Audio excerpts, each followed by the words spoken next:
आणि आता वळूयात अन्य काही बातम्यांकडे। राज्याचे उपमुख्यमंत्री अजित पवार हे धुळे शहराच्या दौऱ्यावर आहेत। उपमुख्यमंत्री म्हणून काम करत असताना मला विविध विभागांचे अधिकारी भेटतात आणि गर्दीच्या मध्ये तुम्ही जाऊ नका असं मला सांगण्यात आलं होतं, पण माझ्या हातावर या माय माऊल्यांच्या राख्या आहेत, त्यामुळे माझ्या जीवाला कुठलाही धोका नाही आणि तोपर्यंत मला कुणाच्याही संरक्षणाची गरज नाही, अशी भावनिक साद अजित पवार यांनी घातली आहे। माझ्या महाराष्ट्रातल्या जनते हो, मी स्पष्ट करू इच्छितो, माझ्या हातावर माझ्या बहिणींच्याकडनं बांधलेल्या या ज्या राख्या आहेत, तोपर्यंत मला दुसऱ्या कोणाच्या संरक्षणाची गरज नाही।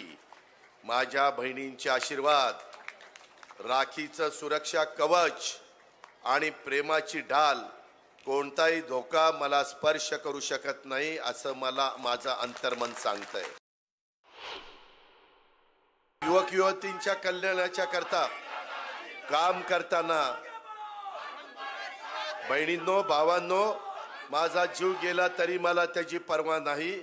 गेल्या 33 वर्षापासून मी या कारणासाठी स्वतःला समर्पित केलेलं आहे आणि मी ते करतच राहणार।